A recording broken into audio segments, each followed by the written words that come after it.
What's up, team? Time for that staff video update. We have just a couple weeks until we go to 3 services at a few of our campuses.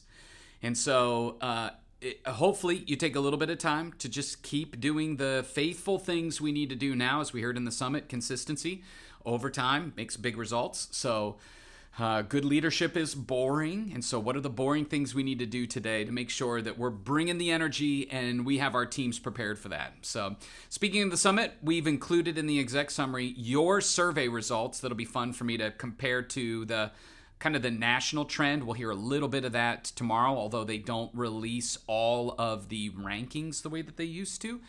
They don't want word to get out that someone ranked at the bottom of the rankings, even though it may have been a great talk. It does feel bad to be in last place.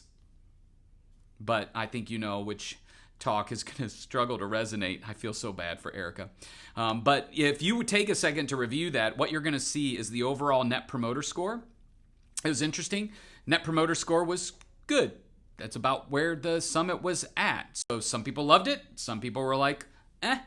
And that could be for a variety of reasons. I think I was just talking with Julie Liu about this. The more summits that you watch, sometimes it starts to feel like really good reminders, whereas your first few summits, you're like blown away by all of these things that are brand new. And so some of that is just you getting into a rhythm of good leadership. And so for me, I've been coming to the summit for over 25 years. The content is pretty similar. There's nuanced changes of what we need to focus on that you can see over the years, but I thought this year's summit was really strong. And so you'll see your rankings as a staff, ranking number 1, ranking number 2, ranking number 3, and how many times they were ranked as 1, 2, and 3. The numbers, the percentage of people that ranked them number 1, you're going to, hopefully the numbers kind of pan out. But Craig Rochelle was ranked number 1. John Maxwell was ranked number 2. Nick Saban was ranked number 3. John Acuff was number 4, tied with Nick Saban. And then Juliet Funt, number 5. And then the rest of them kind of cascade from there. And so if you're wondering like what's really important, number 1, not every talk needs to be amazing for the summit to hit. I mean, I went home and talked about this with my 12-year-old who was engaging with the summit and bringing home some practical things to apply to his life. And so my encouragement to you would be to find 2 or 3 things that you're going to begin to incorporate into your leadership. Good, humble leaders can learn from anywhere and pretty much anyone. And so what are the 2 or 3 things that you're going to apply? We talked a little bit about that probably last week or the week before, but review that list and see how things are going.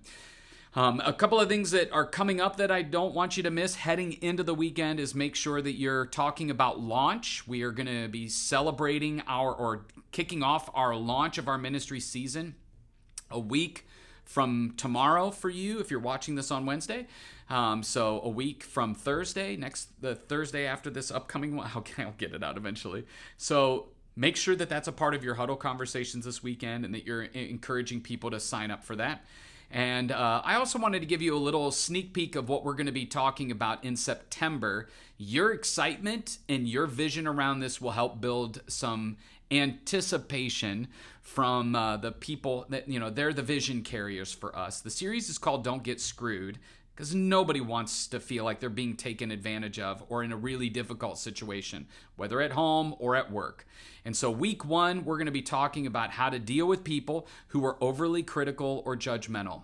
And there's a story where Jesus has to deal with that I think will be helpful for people. Week 2, don't get screwed by avoiding the difficult conversation or being afraid of conflict. And so how do we have helpful and healthier conversations with each other when there's tension? Week 3, how do we overcome the hurt or the unforgiveness or the difficulty to forgive?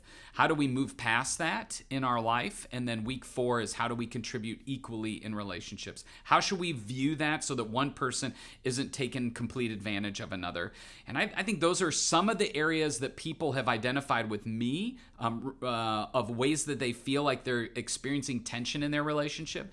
And just so that you know, like, why are we doing this? It's because I'm pretty sure it was area number 3 that people wanted talked about when we surveyed them this last Easter. What could we talk about that would be helpful and healthy for you as you're navigating your life? And so we're responding to what people are asking for. So those are some of the big things that I'm excited about.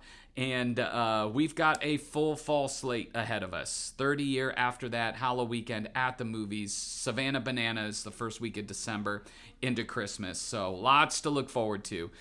But in the meantime, thanks for leaning in with us. I'm excited to see the best that's yet to come.